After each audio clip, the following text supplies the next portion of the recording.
In this video, I'm going to be talking to you about how to deal with naysayers and negative people. And if you don't know who I am, my name is Prithvi and I'm the founder of a healthcare investment company in UAE. And in the last 3 years, I have been in some pretty high ticket negotiations, including $3.5 million deal, a $10 million deal, a $25 million deal, a $120 million deal, and a $140 million deal. And I've also managed to bring some of the most high-profile executives in the country to be my business partners, including a CEO of a $3.5 billion company. And I've also brought together one of the top lawyers in the region, UAE, who advised a $13 billion bank merger. And at the age of 29, who was raised by a single mother in India, and I did not have the contacts, I did not have a father growing up.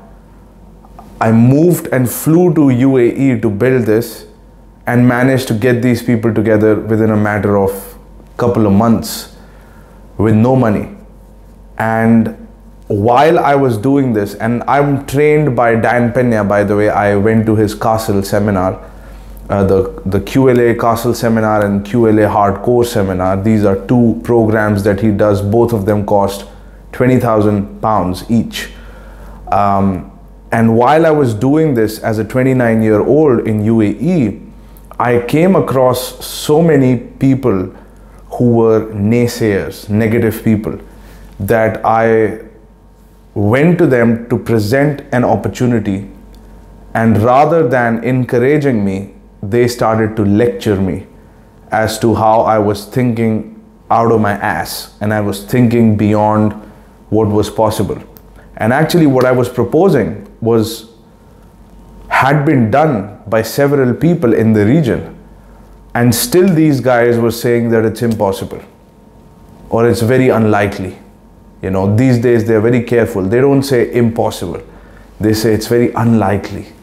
It's not likely it's going to happen, you know, and it's all bullshit. And I want to talk to you in this video about how to deal with negative people and people who just push you down, and they say that your dreams are invalid. And we all have these people in our lives, you know, the school teachers, parents, friends, relatives, bosses, colleagues, wives, husbands, and they are all around us. And how do you deal with something like that? Because when you have negative people putting their comments, people that you trust, people that you have provided your listening to, people that you have given authority to, people that you respect, and even they could be role models in some fields that you worship, those people, when they speak negative about your dreams and what you see in your mind, you see an inspiration, an image, a vision that is really true to you, and they just suppress it, right, from so many different angles. It can have a very detrimental effect on you and your performance. And so how do you deal with something like that? And you know, it's so easy to suppress an idea when it's still an idea phase. It's not easy to suppress an establishment, you know, something that has actually happened, something that has taken place, something that is already there in the world, and people can feel it and touch it and see it. It's hard to refute that when it has happened, and you can't suppress it. Still people will try, but they cannot really refute it. But when it's in your mind and it's in the words, things can be easily refuted, things can be easily suppressed. And if it's not openly communicated, then how will it ever happen? So the first challenge that you will face when you start to articulate and share your ideas is you will face oppression and suppression by people around you. So how do you deal with that? Well, you know, I'll give you a couple of stories and then you will have an understanding of how to deal with it. So The business that I am in is about buying other businesses. So you raise money from banks to buy businesses, and you create a big company by combining many small companies. You buy several small companies and you create a big company. And to do that, you got to build a team of advisors, and you don't have any money to pay them, so you pay them in shares in your company. Kind of like Shark Tank, when you raise money and you give shares. Instead of raising money, you giving shares for their experience, right? And when I first went out to build the team, all I had was an idea. I had nothing else. I had a Word document of a file, and I just had the idea in my mind. So when I started to propose this idea, people asked me, equity, you're just gonna give some shares and that's it? And I was like, yes. People, like entrepreneurs, offer shares in the company, in ideas, and they ask for money. I'm not even asking for money. I just want some of your time, some of your experience, and that's it. So it was a fair value proposition. But still, there were people who themselves were not in a good financial position, were asking me for money. And they said, nobody ever world class will say yes to you, to this deal. And in fact, only the world class said yes to me. The people who were struggling financially needed the compensation, a steady compensation plan. The employee mentality wanted, cash plus the equity. But the truly high profile individuals, they were good financially and they wanted to play the big game. So they had the appetite to give me their time, and they could afford to give me their time in exchange for shares. And a lot of the people told me that you're not going to be able to put this team together purely based on equity. But I did it. And these people, some of these people, extremely experienced, 60-year-old guys in the venture capital space, in the private equity space, with offices on skyscrapers. That's where I was meeting these people. And they were like, yeah, I'm interested, but not right now. Once things develop, I will join in. And I was like, I don't want you to join in once things develop. I want you to join in right now, when things are in preliminary stage, and I want you to help me build this. He says, no, that's not for me, and I don't think you will be able to put a stellar team together. And I did put a stellar team together, in less than 60 days. And people give me this compliment, whether when I go to the banks for presentations, when I go and meet other individuals, that how did you put this together at this age and in this time frame? This is the best team in the whole region for the space that you're in. How did you do that? And how did you get these people? And I was like, I just picked up the phone and I made the calls. And as strange as it sounds, nobody is willing to do that, because they get bogged down by their own negative thoughts that come from the outside, and the people, the no's. The nose is like a no is like a Chinese torture, the drops on the head. It slows you down. Second example, I met another guy, and by the way, I would get most amount of questions from people who were not successful. It's the people who are not successful that want to know about everything right now. They want to know how everything is going to be done. They want to know how they're going to get paid. They want to know everything, because they're just in such an insecure space. The super high profile individual, for example, the CEO of a $3.5 billion company, he asked me 2-3 general questions just to understand the idea. He wasn't challenging me. And he said, I'm in. He knows I'm here with an opportunity. He knows it's an initial stage. He knows things are going to develop. He has seen things develop. And he appreciated that I had a big vision. I had a vision to create $1 billion company, and he was game for it. Why was he game for it? Because he had done it. He had created $1 billion company. So he had seen it happen. So it's easier for him to believe that someone could do it, because he had seen it happen. So it's the people who have seen extraordinary things happen will tend to believe in your idea. And by nature, people who have failed a lot, people who have not seen things happen, will doubt everything. And because they doubt everything, they don't accomplish anything. Because they don't accomplish anything big, they keep doubting, and then they stay in that state. So that state of doubt is broken by evidence, and evidence is created through action and persistence and perseverance. So I had to do a couple of 100 presentations to build this team. And while I was doing it, another thing that there was a big concern about was the banks, right? What I wanted to do, the type of financing is known as leverage buyout. Leverage buyout is when you take a business and you collateralize it with the bank. The business itself is the collateral for the loan. So there is no additional collateral. So you want to buy a business, that business itself is the collateral, and you raise money on behalf of that, on the basis of that, and you pay the seller and you own the business. I mean, once you pay off the loan, then you fully own the business. But even while the business is collateralized with the bank, you still control the business.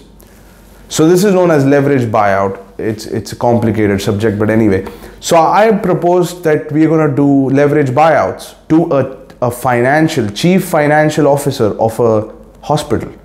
I was in the hospital, it was a big hospital, and I was explaining to him what we're going to do, how we're going to do deals. And he said, I have never seen a leverage buyout in this region. And I'm happy to be proven wrong, but I've never seen it. And and he was really mocking me. And I could feel it in his tone that he's giving an image of being respectful, but he was really mocking me. And I met him and I came back home and I felt like all drained. My energy was just drained. And then I met a lawyer, a really high profile lawyer in a top law firm, a $1 billion law firm. Afterwards, I had a meeting and I said, we're going to do leverage buyout, and my voice was a little bit timid. And then the guy said, oh great, we just finished a leverage buyout of a $350 million.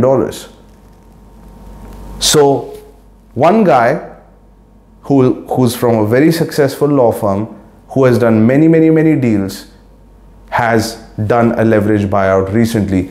And the other guy, CFO of a hospital, who has raised money before, who has experience, says that it's not even possible. And that's the difference. You will see this happen because not everybody is aware of everything in the market, in the whole city. All types of deals are happening in very private setting. So how is it that this CFO will have an experience in that? It's sometimes they do, sometimes they don't. But this lawyer did. So really things are impossible until they are done, until there is an evidence of that. The extraordinary minds like Elon Musk, they don't live in this world, this bubble of it's not possible. Losers live in the world of this is possible and this is not possible. That's what the losers live, that's where they live. And the winners, they see what's not possible, why it's not possible, look deeper into it, solve the problems and make it possible. And they are around people who have done things which are big, and they surround themselves with those types of people. So, the first thing I would do is challenge their authority. I had given authority to my mentor, Dan Pena, who lives in a castle. That's who I had given authority to. So I wasn't bothered by these individuals who were employees their whole life. They never took the risk. They never even gave themselves a chance to really go out there and conquer. And of course they're going to have negative thoughts. Of course, because if they didn't, they would go out and do it themselves. And so these guys were trying to push me down when they themselves are in little offices. And that little office really represents their mind. That's how little their mind is. That's why they are there at the age of 40, at the age of 50, where they should be living in a mansion or a big house, or should have accomplished some things, even if not, you don't have like big extravagant things, but still you could have the good attitude, a positive attitude. So I would say that I haven't heard negative news or negative feedback, or like I haven't met a naysayer who was a high performance individual. Extremely successful, extremely accomplished individuals, they are almost always encouraging, and they have a very constructive feedback. They will tell you what problems you can face. They will tell you what risks there are. They can tell you what complicated situations you might face in.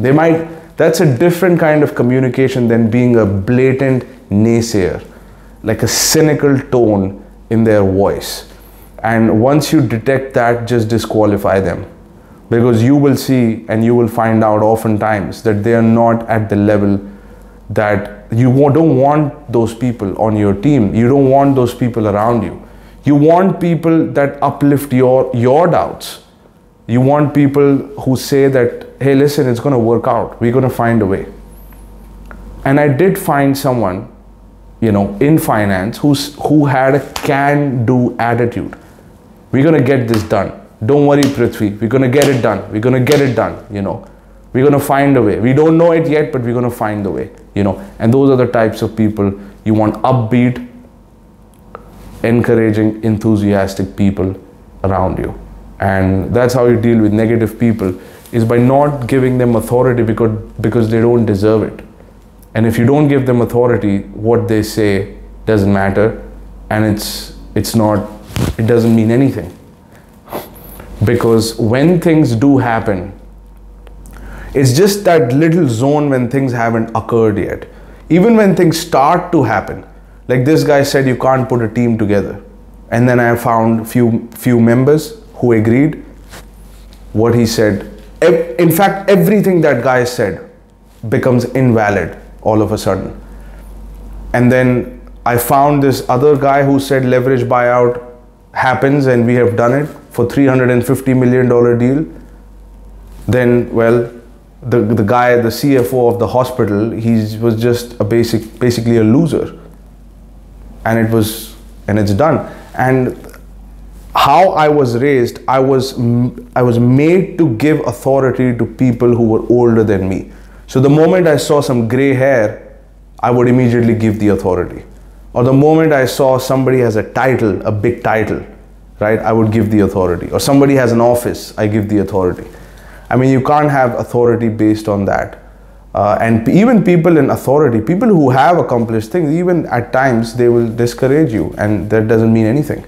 Because things that have never been done before have been done in the future, that have not been done in the past have been done, and things that have not been done in the past will be done in the future at some point.